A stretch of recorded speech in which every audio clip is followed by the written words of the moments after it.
बाहर से झोपड़ी, अंदर से 50 एसी वाला ससुराल।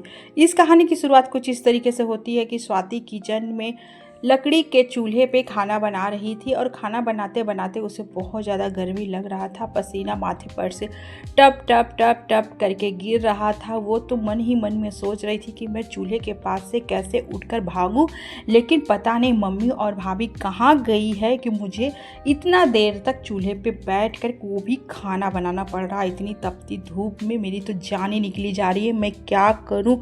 स्वाति बहुत ज़्यादा परेशान हो रही थी और फिर मन ही मन में गुस्सा करके खाना बना रही थी। जैसे ही वो मम्मी और भाभी को देखती है, बेलना वहीं पे छोड़कर भाग कर आती है मम्मी के पास और कहती है, मम्मी मुझसे खाना नहीं बनेगा।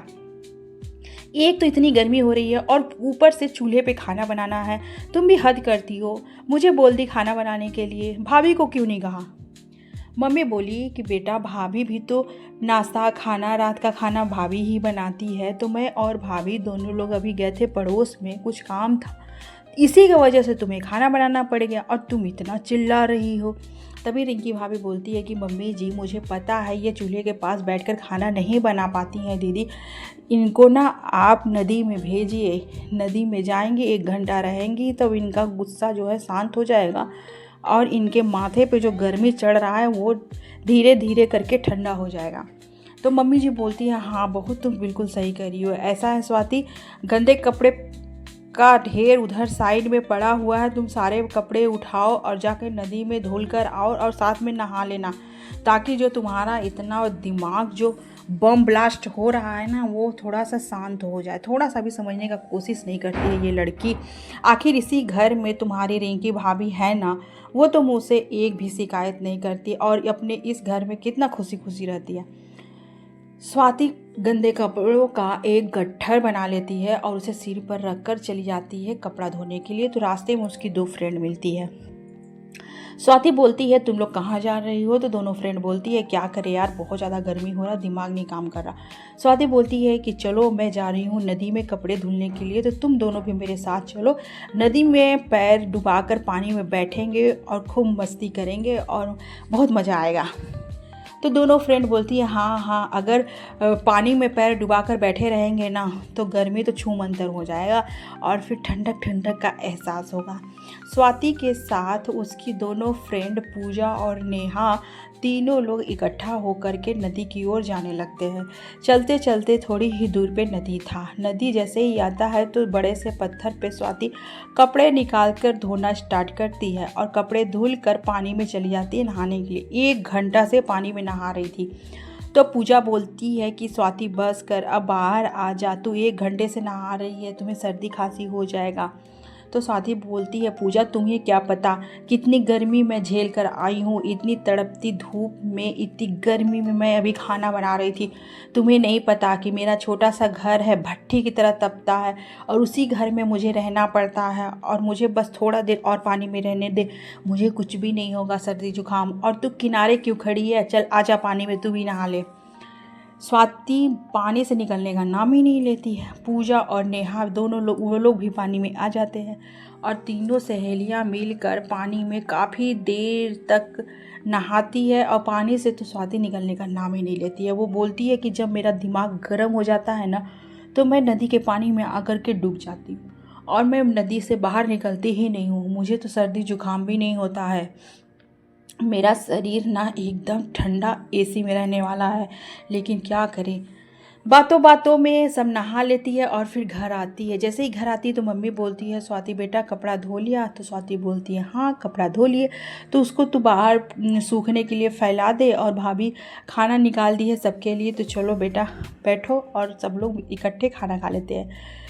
तो रूम में रिंकी भाभी सभी के लिए खाना परोस दी थी, सभी लोग खाना खाने बैठ जाते हैं। तो स्वाति बोलती है, क्या भाभी आप थोड़ा सा मैंगो जूस नहीं बना सकती थी, इतना गर्मी हो रहा है तो थोड़ा मैंगो जूस पी लेते, ठंडा ठंडा तो थोड़ी राहत मिलती। तो नीरज भाई बोलते हैं कि स्वाति तेरा ना बहुत अमीरों वाला शौक़ होते जा रहा है, तुम रह रहे हो झोपड़ी में और ख्वाब देखती हो राजमहल का, सोचती हो कि मेरे घर में एसी रहे, मेरे घर में डिफरेंट डिफरेंट तरह का खाना बने। अरे मेरी बहन, नींद से जाग, हम लोगों का ये छोटा सा मकान है और खाने के लिए दाल रोटी है। हम लोगों के पास इतना आमदनी नहीं है कि तुम्हारे महंगे शौक़ पूरे हो सके। तो रिंकी भाभी बोलती है कि आप चुप रहिए जी, क्या हुआ, सपना देखना कोई बुरी बात थोड़े ना है, सपना देखने से ही तो पूरा होता है। तो मम्मी जी बोलती है हाँ बेटा, तुम सही कह रही हो, अगर हम लोगों के पास इतना पोजीशन नहीं है, हम लोग गरीब है तो क्या हुआ, सपने तो देख ही सकते हैं। तो फिर स्वाति बिना देरी किए सभी के साथ खाना खाती है। तभी पापा जी बोलते हैं कि हाँ, सपनों से याद आया कि स्वाति के लिए एक रिश्ता आया, बगल के गांव में एक अच्छा परिवार है, सभ्य है। तो मम्मी बोलती है कि उन लोगों के पास पैसे वैसे हैं कि नहीं। तो पापा जी बोलते हैं पैसे तो ज़्यादा नहीं है, लेकिन बहुत सब ईमानदार और सभ्य आदमी है। राहुल देखने में सुंदर है और अच्छा खासा कमा भी लेता है, हम ही लोग की तरह उन लोग का भी रहन सहन है। स्वाति का तो भाई दिमाग खराब हो जाता है, वो मन ही मन में सोचने लगती है कि मैं यहाँ भी गरीब और ससुराल में भी गरीब। कल आ जाते हैं स्वाति को सब देखने के लिए, मम्मी पापा और एक ननद जिसका नाम मोनिका था। सभी लोग बैठे और नाश्ता पानी करते हैं। तभी उधर से स्वाति लेकर के आती है चाय, और स्वाति को देखते ही सभी लोग पसंद कर लेते हैं। तो मम्मी बोलती है कि मुझे तो ये लड़की बहुत पसंद है, मुझे तो एक नज़र में ही ये लड़की पसंद आ गई है। भाई साहब, आप लोग खर्च कुछ मत करिएगा, शादी में सारा खर्च हम लोग उठाएंगे, और बस आप अपनी बेटी का हाथ मेरे बेटे के हाथ में रख कर कन्यादान कर लीजिएगा। तो पापा बोलते हैं कि नहीं नहीं, ऐसी बात नहीं है, हमारी भाई बेटी है तो हम लोग अपना औकात के हिसाब से कुछ न कुछ तो देंगे ही, ऐसे थोड़े ना अपनी बेटी को विदा कर देंगे। तो महेश और कांता बोलती है कि नहीं, मुझे ये लड़की पसंद है। सभी लोग खाना खाकर चले जाते हैं। तभी रिंकी भाभी आती है और स्वाति को बोलती है कि वाह स्वाति, अब आप खुश हो जाइए दीदी, आपका तो रिश्ता बहुत अच्छे घर हुआ है, राहुल देखने में भी स्मार्ट है और समझदार भी। तो स्वाति को समझ में नहीं आता है कि वो खुश होए कि दुखी होए, क्योंकि वो तो गरीब घर से थी और उसका सपना बहुत ऊपर था। वो सोचती थी कि मेरा अच्छा घर में शादी हो, जिसके घर में एसी लगा हो। तो स्वाति को समझ में नहीं आता है कि हम खुश होएं कि दुखी हों। भाभी को बोलते हाँ भाभी ठीक है, मेरी शादी लग गई। तभी स्वाति की सहेली नेहा आकर खिड़की से आवाज़ देती है। नेहा और स्वाति नदी के किनारे जाकर बैठकर गप्पे मारने लगते हैं। तो नेहा बोलती है कि स्वाति अब खुश हो जा, राहुल जीजू से तेरी शादी होने वाली है, राहुल जीजू तो देखने में बहुत सुंदर है। तो स्वाति बोलती है कि मेरी तो समझ में नहीं आ रहा है नेहा, मैं यहाँ भी गरीब ससुराल में भी गरीब, मेरे घर यहाँ भी एसी नहीं और ससुराल में भी एसी नहीं। बताओ, हम तो गरीब हैं, सोचते थे कि मेरा अच्छा ससुराल हो जहाँ ठंडक ही ठंडक हो, कूलर एसी लगा हो, लेकिन मुझे नहीं लगता कि वो लोग गरीब हैं तो उन लोग के घर में एसी भी होगा। नेहा बोलती है ज़्यादा मत सोच, जो हो रहा उसे होने दे। नेहा अपने घर चली जाती है और स्वाति अपने घर। रात को जब स्वाति सोती है तो उसे बहुत तेज़ गर्मी लग रहा था, वो सो नहीं पाती है। तभी पापा एक पंखा हाथ में लेकर के आते हैं और बोलते हैं बेटा ये टेबल फैन लगा ले, ये नया नहीं है लेकिन अच्छा चलता है। स्वाति बोलती है ठीक है पापा, दे दीजिए। तो स्वाति उस पंखे को लेकर के अपने सामने मुंह पे लगाकर सोने की कोशिश करती है, लेकिन पंखे में से इतनी गरम गरम हवा आ रही थी कि वो एक मिनट के लिए भी उस पंखे को बर्दाश्त नहीं कर पाती है। उसे लगता है कि बाप रे, ये तो पूरा शरीर ही जला देगा। वो टेबल फैन तो चलाती है मगर वो ज़्यादा देर तक उस हवा को झेल नहीं पाती है और उसे बंद करके मन में दुखी और नई आस के साथ सो जाती है। अगली सुबह स्वाति की हो जाती है शादी और स्वाति चली जाती है अपने ससुराल। जब वो ससुराल जाती है तो दरवाजे पे ही उसकी पालकी रुक जाती है। जब वो अपने घूंघट में से घर को देखती है तो कच्चा मकान, झोपड़ी, उसको लगता है कि हो गया कल्याण। मायके में भी गर्मी, ससुराल में भी गर्मी, अब मेरा कुछ नहीं हो सकता है। स्वाति कमर कस ले गर्मी में रहने के लिए। वो बाहर से घर को देखकर उदास हो जाती है। जैसे वो राहुल के साथ घर में जाती है तो उसे ठंडक का एहसास होता है। तो मम्मी जी से बोलती है, मम्मी जी बाहर इतनी गर्मी, अंदर इतनी ठंडक। तो कांता बोलती है कि बेटा तुम दरवाजे पे ही हर चीज़ जान लोगी, दाहिने पैर से कलश को गिरा और घर के अंदर आ जा। महेश बोलते हैं कि बेटा राहुल, स्वाति थक गई होगी, उसे ले जा अपने कमरे में। स्वाति और राहुल दोनों लोग चले जाते हैं अपने कमरे में, लेकिन स्वाति को समझ में नहीं आता है कि आगे से मिट्टी का मकान, कहीं पे एसी भी नहीं दिख रहा, कूलर भी नहीं दिख रहा, तो घर इतना बर्फ़ जैसा ठंडा कैसे है। वो जब रूम में जाती है तो रूम भी देखती है बिल्कुल बर्फ़ के जैसा ठंडा, इतना ज़्यादा ठंडक। वो बोलती है राहुल से कि हम लोगों के घर में कोई इलेक्ट्रिक मशीन नहीं है, तो फिर घर इतना ठंडा कैसे है राहुल जी, बताइए तो। न कहीं एसी दिख रहा, ना कहीं कूलर दिख रहा, घर इतना ज़्यादा ठंडा, ऊपर से बाहर से झोपड़ी का लुक है और अंदर से एकदम राजमहल। ये क्या माजरा है। तो राहुल थोड़ा सा रुकता है और फिर हंसते हुए बोलता है, स्वाति एक ही दिन में हर चीज़ जान जाओगी, जाओ चुपचाप सो जाओ, कल मैं तुम्हें हर चीज़ बताऊंगा। स्वाति के दिमाग में उलझन था, वो सो जाती है। अगली सुबह स्वाति जब अपनी पहली रसोई के लिए आती है मम्मी जी के पास, तो मम्मी जी के पास जाकर के बोलती है कि मम्मी जी मैं कल से परेशान हूँ, मुझे आप ये एक बात बताइए कि घर में एसी कहीं नहीं दिख रहा, कूलर कहीं नहीं दिख रहा, तो फिर घर इतना बर्फ़ जैसा ठंडा कैसे है। तो मम्मी जी बोलती हैं कि बेटा ये सारी चीज़ें जुगाड़ का कमाल है, उस खिड़की पे देखो। तो स्वाति उस खिड़की पे देखती है तो 4-5 मटका को लोहे की एंगल में इस तरीके से सेट किया गया है कि वो गिरे ना। अब आगे लगा दिया गया है जाली, अब पीछे मोटर और पाइप से पानी गिर रहा है घड़े में, और जाली में से छानकर पानी जो घर में आ रहा तो बिल्कुल बर्फ़ के जैसा ठंडापन का एहसास हो रहा है। स्वाति बोलती, मम्मी जी ये सब क्या है। तो मम्मी जी बोलती हैं कि स्वाति तुम ज़्यादा दिमाग मत लगाओ, आज तुम्हारी पहली रसोई है तो तुम जाकर के किचन में कुछ बना लो सभी के लिए। स्वाति बोलती है ठीक है मम्मी जी। तभी वहाँ पे मोनिका आती है और भाभी को लेकर किचन में जाती है। तो किचन में भी बर्फ़ है जैसा ठंडापन, पसीने का नाम नहीं। तो मोनिका खिड़की की तरफ इशारा करती है तो देखती है कि एक पंखा लगा है खिड़की पे और सामने बड़े बड़े बर्फ़ के टुकड़े रखे हैं, और जब पंखा चल रहा है तो किचन एकदम ठंडा है।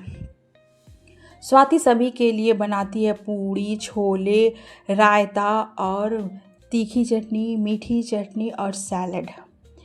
वो ज़्यादा कुछ नहीं बनाती है, सोचती है कि पता नहीं सभी को मेरे हाथ का खाना पसंद आएगा या नहीं। वो खाना बना करके आती है और मम्मी जी को बोलती है कि मम्मी जी खाना तैयार है तो मैं कहाँ पे खाना लगा दूँ। तो मम्मी जी मोनिका को बोलती हैं कि मोनिका बेटा तुम भाभी को डाइनिंग एरिया लेके जाओ, जहाँ पे खाना लगवाओ, जहाँ डाइनिंग टेबल लगा हुआ है। मोनिका भाभी के साथ मिलकर सारा खाना टेबल पे सेट करती है। वहाँ पे भी बहुत ज़्यादा ठंडक थी। तो राहुल आता है तो स्वाति पूछती है राहुल से कि राहुल जी ये सब क्या है, ये ग्रीन ग्रीन घास कैसा है और यहाँ का वातावरण इतना ठंडा क्यों है। तो राहुल बोलता है कि ये अलग तरीके का घास है और इसके पीछे लगा है छोटा छोटा टेबल फैन, और घास के ऊपर पाइप से पानी गिर रहा, और टेबल फैन की हवा से पानी जब घर के अंदर आ रहा है ना तो ठंडक का एहसास हो रहा है, इसीलिए रूम हम लोगों का बर्फ़ जैसा ठंडा है। स्वाति की समझ से बिल्कुल बाहर था, वो ये सब चीज़ जुगाड़ देखी नहीं थी कभी, और सामने उसको देखने के लिए मिल रहा था तो भाई उसका तो दिमाग ही काम नहीं कर रहा था। वो फटाफट खाना सभी को खिलाती है। तभी पापा जी बोलते हैं कि बेटा तुमने खाना बहुत अच्छा बनाया है, और अपने जेब में से एक मखमल का डिब्बी निकालते हैं और स्वाति को देते हैं। उसमें एक सोने का अंगूठी था।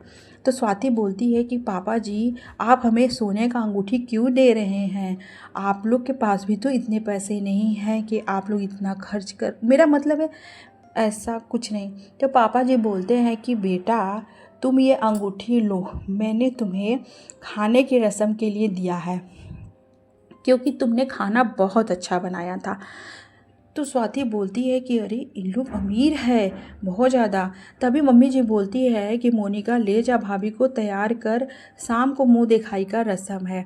मोनिका एकदम बढ़िया सा साड़ी पहनाकर भाभी को तैयार करती है। आस पड़ोस की औरतें आती हैं और स्वाति की बहुत तारीफ़ करती है। तभी बगल में से एक आंटी बोलती हैं कि भाई साहब आप ना मेरी बेटी की शादी में कुछ पैसे दे देते तो मेरा उद्धार हो जाता। तो महेश भाई साहब बोलते हैं कि बहन तुम चिंता बिल्कुल मत करो, तुम्हारी बेटी मेरी बेटी की तरह है, तो मैं तुम्हारी बेटी की शादी का पूरा खर्चा उठाऊंगा। तुम बस जाओ और जाके शादी की तैयारी करो। इतना कहकर बगल वाली आंटी चली जाती। ये सारी चीज़ें स्वाति देख रही थी। स्वाति सोचती है कि अरे इन लोग के पास कितना पैसा है कि आस पड़ोस की लड़कियों का शादी भी करवा रहे हैं, मतलब ये सब क्या है। तो स्वाति मोनिका से पूछती है कि मोनिका ये सब क्या है, आप लोग के घर में कौन सा काम होता है। तो मोनिका बोलती है भाभी चलिए मैं आपको अपना घर दिखाती हूँ। एक कमरे में लेकर जाती है तो उसमें जुगाड़ का एसी, दूसरे कमरे में लेकर जाती है तो उसमें भी जुगाड़ का एसी, तीसरे कमरे में लेकर जाती है उसमें भी जुगाड़ का एसी।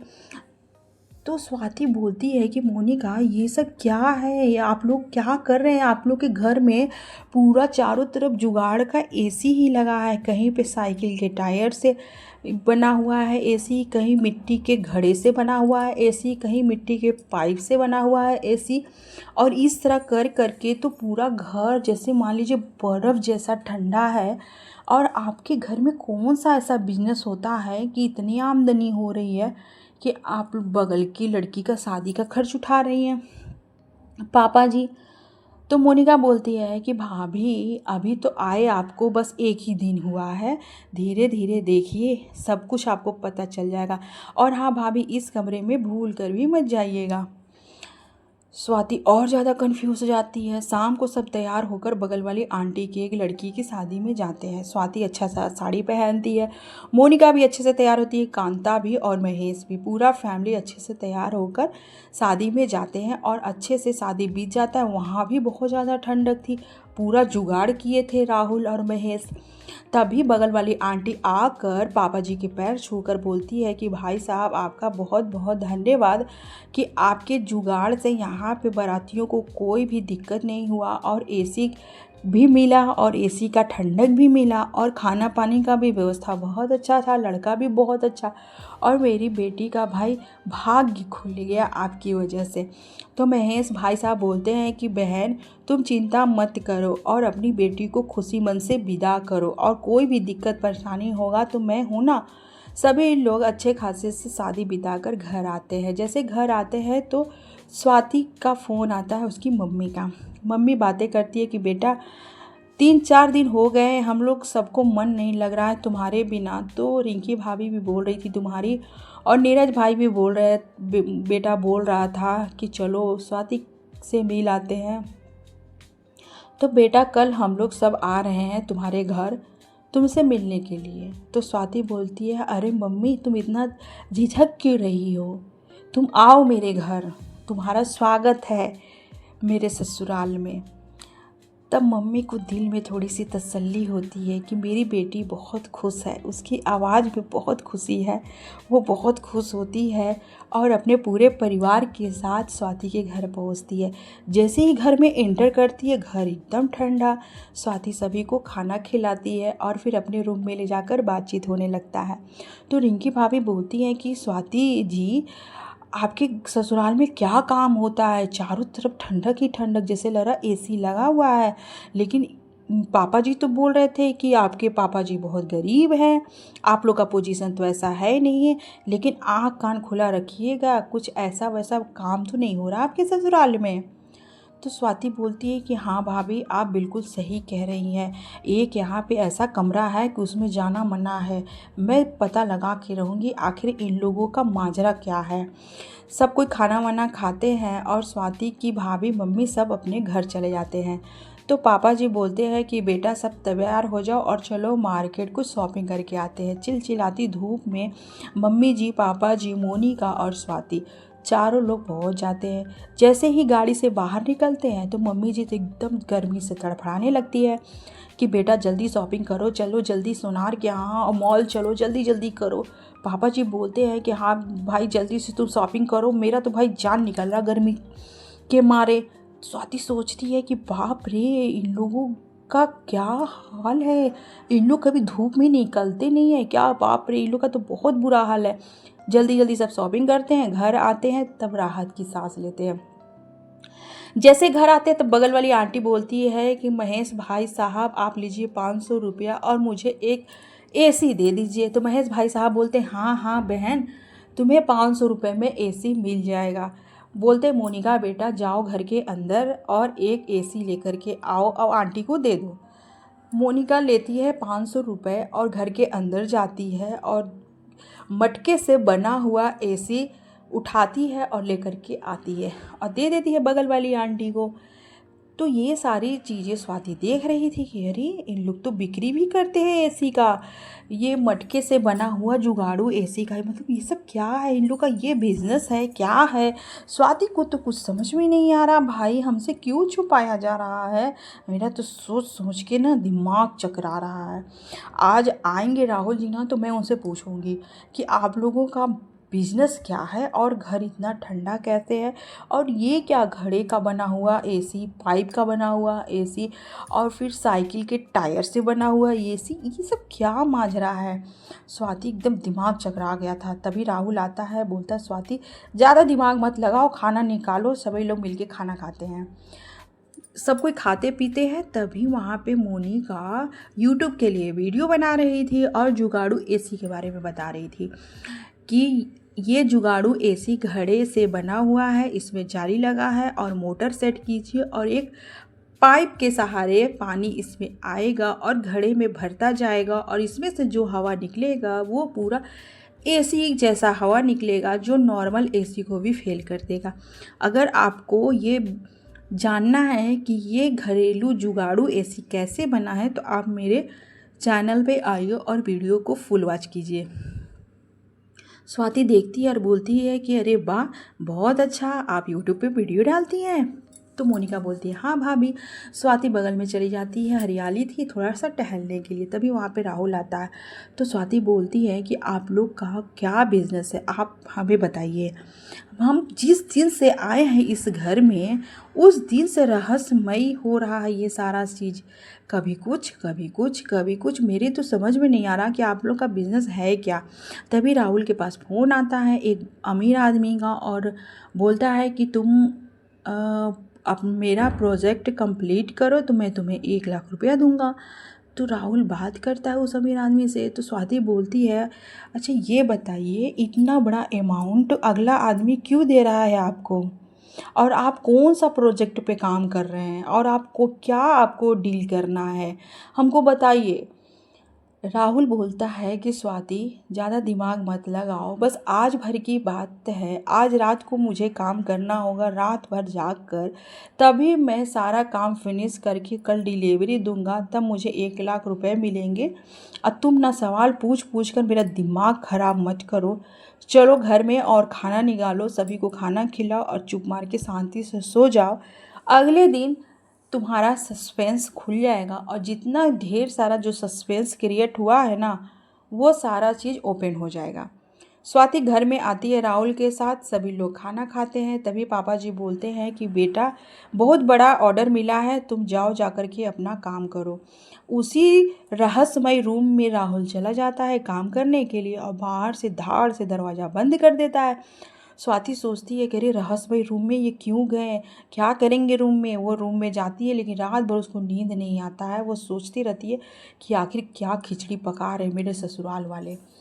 अगली सुबह राहुल अपने मम्मी को, पापा को, स्वाति को और मोनिका को लेकर के जाता है अपने कारखाना पे, अपने फैक्ट्री पे। बाहर से फैक्ट्री ज़्यादा बड़ा नहीं था, छोटा ही था और देखने में ज़्यादा हाई फाई भी नहीं था। वहाँ पे 10-12 मज़दूर काम कर रहे थे। ये सारी चीज़ें स्वाति देखती, अरे इन लोगों का तो फैक्ट्री भी है, वो भी इतना बड़ा, हम लोग इतने ज़्यादा गरीब हैं और इन लोग के पास फैक्ट्री है, इन लोग बताए नहीं। फैक्ट्री है लेकिन ज़्यादा बड़ा नहीं है, लेकिन फिर भी फैक्ट्री है भाई, और 15-20 आदमी काम भी कर रहे हैं। स्वाति बोलती है ये फैक्ट्री आपका है? तो राहुल बोलता है हाँ ये फैक्ट्री मेरा है, और ये देखो यहाँ पे जुगाड़ू एसी बना हुआ है, ये पुराना फ्रिज से बना है, ये पुराना घड़ा से बना है, और ये देखो बोरी से बना हुआ है जिसमें पुअरा और घास मिला करके ये बोरी का एसी बना हुआ है, प्लास्टिक की बोरी का। और ये सारे जुगाड़ू एसी देखती है स्वाति तो सोचती है अरे यहाँ पे ये क्या इन लोग टिकड़मबाजी कर रहे हैं, ये जुगाड़ू एसी मतलब ये सब क्या है, ये यही सब काम करते हैं क्या आप लोग? ऐसे ही बातें कर रही थी तभी एक बड़ा सा कार आता है और आकर के रुकता है, उसमें एक अमीर आदमी उतरता है और बोलता है कि महेश जी नमस्कार। तो पापा जी बोलते हैं नमस्कार। तो राहुल से वो बड़ा आदमी बोलता है कि राहुल बेटा जो मैंने कल ऑर्डर दिया था वो ऑर्डर कंप्लीट है? तो राहुल बोलता है यस सर सारा ऑर्डर कंप्लीट है। वो वर्कर को बोलता है कि सारा ऑर्डर का सामान गाड़ी में लोड कर दो। तो वो अमीर आदमी एक चेक निकालता है और 1 लाख रुपए का चेक काट कर राहुल को दे देता है। ये सारी चीज़ें स्वाति देख रही थी, उसका तो दिमाग चकरा रहा था। फिर वो अमीर आदमी बोलता है कि राहुल बेटा अगर और ज़रूरत पड़ा तो तुम मुझे और दोगे सामान? राहुल बोलता है यस सर आपको जितना ऑर्डर चाहिए मैं दूंगा। वो अमीर आदमी चला जाता है। तब स्वाति गुस्से में बोलती है कि आज आप लोग बताइए, पापा जी मम्मी जी राहुल जी आज आप लोग बताइए कि आखिर इस घर में क्या खिचड़ी पक रहा है। मुझे कुछ बता नहीं रहे आप लोग और अपने ही में ही आप लोग बात को रख रहे हैं। मैं भी इस घर की सदस्य हूँ, प्लीज़ मुझे बताइए। मेरा तो सोच सोच के दिमाग ख़राब हो रहा है। आप लोग तो बाहर से बहुत गरीब है, मिट्टी का मकान है, और घर के अंदर क्या खिचड़ी पक रहा है? राहुल जी प्लीज़ मुझे बताइए। तो राहुल बोलता है कि हाँ स्वाति आज तुम सब चीज़ जान जाओ जो तुमसे छुपाया जा रहा है। राहुल स्वाति का हाथ पकड़ता है और अंदर लेकर के जाता है। अंदर एक तस्वीर थी जिस पे माला चढ़ा हुआ था। तो राहुल बोलता है ये मेरी दीदी है जो सबसे बड़ी है, हम लोग बहुत गरीब थे। दीदी बहुत बीमार थी और गर्मी से परेशान थी। धीरे धीरे उसका शरीर इतना ज़्यादा कमज़ोर हो गया था कि वो पानी भी नहीं पी पा रही थी, बस उसे ठंडक में रहना था। और इतनी गर्मी और बेचैनी की वजह से हम लोग कुछ नहीं कर पाए, अच्छा सा डॉक्टर के पास इलाज नहीं करा पाए, और मेरी बहन हम लोगों को छोड़ के चली गई। मैंने इंजीनियरिंग किया है और मैं बड़े फैक्ट्री में काम नहीं करता हूँ, मैं बस उस इंजीनियरिंग का उपयोग इस तरह के छोटे छोटे जुगाड़ में करके मैं उन गरीब लोगों का मदद करना चाहता हूँ जो गरीबी और बेबसी के वजह से अपनी जान दे देते हैं। इतना करने पे राहुल की आंखों में आंसू आ जाता है। स्वाति हाथ जोड़कर सभी से माफ़ी मांगती है, मुझे माफ़ कर दीजिए राहुल जी, मैंने आप लोगों को गलत समझा। स्वाति घर आती है और उन लोगों के जुगाड़ू काम में हाथ बटाने लगती है। मोनिका अपनी भाभी का वीडियो बनाती है और यूट्यूब पे डालती है। तो भाभी को काम करते हुए देखकर लोगों को देखना बहुत अच्छा लगता है, सब बहुत ज़्यादा लोग देखते हैं और लाइक करते हैं। स्वाति को बहुत अच्छा लगता है इस तरह का जुगाड़ू एसी बनाने में मन लगता है उसका, और वो अपने पति के साथ, ससुर जी के साथ, अपनी ननद के साथ मिलकर जुगाड़ू एसी बनाने लगती है और फिर डिलीवरी चालू कर देती है। मोनिका बहुत खुश होती है कि उसकी भाभी इतनी अच्छी है जो उन लोगों के काम में हेल्प कर रही है, किचन में खाना भी बना रही है और उन लोगों के बिजनेस में भी हेल्प कर रही है। तभी बाहर से आवाज़ आती है, गाड़ी रुकता है, 2 लोग उतर के आते हैं और बोलते हैं कि महेश भाई साहब नमस्ते। तो वो भी बोलते हैं नमस्ते। तो बोलते हैं, अगला आदमी बोलता है कि भाई साहब मेरा स्कूल में बहुत ज़्यादा गर्मी है और गर्मी के वजह से बच्चे पढ़ने नहीं आ रहे हैं, आप कुछ ऐसा जुगाड़ लगाइए कि मेरा स्कूल एकदम बर्फ़ जैसा ठंडा हो जाए और सारे बच्चे जो भाग रहे हैं स्कूल छोड़ छोड़ के वो सारे लोग आ जाए पढ़ने के लिए। तो महेश भाई साहब बोलते हैं कि हाँ हाँ क्यों नहीं। तभी राहुल बोलता है सभी लोग चलो और स्कूल में और हम लोग लगाते हैं जुगाड़। उसके बाद पूरा का पूरा परिवार स्कूल में जाता है, दरवाजे खिड़की का जुगाड़ लगाता है, विंडो एसी लगाता है, छत पे घड़ा रखकर उल्टा उसमें पानी भर भर कर पूरा जुगाड़ सिस्टम लग जाता है और रूम ठंडा हो जाता है। बच्चे लोग खुशी खुशी आके पढ़ने लगते हैं। तभी नीरज भाई का फ़ोन आता है कि स्वाति तुम जल्दी से घर आ जाओ। क्यों? क्योंकि पापा का बहुत ज़्यादा तबीयत ख़राब है स्वाति, तुम बिना देरी किए घर आ जाओ। बहुत गर्मी की वजह से पापा को सांस लेने में भी दिक्कत हो रहा है। स्वाति रोने लगती है। वो अपने पति राहुल को बताती है कि राहुल जी, पापा की बहुत ज़्यादा तबीयत ख़राब है, चलिए मैं जाऊंगी पापा को देखने के लिए। तो राहुल बोलता है कि हाँ हाँ स्वाति, तुम रो मत, चलो चलते हैं पापा को देखने के लिए। वो राहुल अपना जुगाड़ू आइटम गाड़ी में रखता है और जुगाड़ू एसी लेता है घड़े का और लेकर चला जाता है स्वाति के घर। स्वाति के घर जाके देखता है तो भट्ठी जैसा तप रहा था उसका घर। राहुल बोलता है कि नीरज भैया, आप पापा को लेकर के बाहर पेड़ के नीचे जाइए और मैं अभी इस घर का लुक चेंज करता हूँ। स्वाति को बोलता है राहुल, स्वाति तुम विंडो एसी सेट करो और मैं छत पे जाकर के सीलिंग सेट करता हूँ। आधा घंटा काम करने के बाद राहुल और स्वाति पूरा घर को ठंडा कर देते हैं। जब पापा आते हैं घर में तो उन राहत की सांस लेते हैं। बोलते स्वाति बेटा ये क्या है, अभी तो भट्टी जैसा तप रहा था ये घर, मुझे सांस लेने में दिक्कत हो रही थी और अभी आधे घंटे में तुम लोगों ने क्या ऐसा जुगाड़ लगाया कि घर तो बिल्कुल बर्फ़ जैसा ठंडा हो गया और मुझे बहुत अच्छा फीलिंग हो रहा। तभी नीरज भाई राहुल के पास आते हैं और बोलते हैं थैंक यू राहुल जी, आपकी वजह से मेरे पापा की जान बच गई। तो राहुल जी बोलते हैं कि नहीं, इसमें थैंक यू वाली कोई बात नहीं है भैया, पापा तो मेरे घर के हैं, मैं तो हर एक गरीब इंसान की मदद करना चाहता हूँ। सभी लोग मिलकर बातें करते हैं, खाना खाते हैं और फिर स्वाति और राहुल घर आ जाते हैं। जैसे ही घर आते हैं तो यहाँ प्रेस वाले आ जाते हैं घर के पास और राहुल और स्वाति का इंटरव्यू लेते हैं और बोलते हैं पूरे एरिया में राहुल जी आपके जुगाड़ू एसी का चर्चा हो रहा है कि आपने कई सामान से जुगाड़ू एसी बनाया है, पुराना फ्रिज से, पुराना कूलर से, पुराना घड़ा से और पुराना मिट्टी के पाइप से और साइकिल के टायर से। आपने इतना जुगाड़ू एसी कैसे बनाया है? तो राहुल बताता है कि मैंने इंजीनियरिंग किया है और मैं काम करने के लिए बाहर शहर में नहीं गया और अपने गाँव में रहकर गरीब इंसान की मदद करता हूँ। सब लोग इंटरव्यू लेते हैं, चले जाते हैं। राहुल स्वाति को थैंक यू बोलता है। तभी मोनिका आती है हाथ में सिल्वर प्ले बटन लेकर के। सभी लोग खुशी खुशी रहने लगते हैं।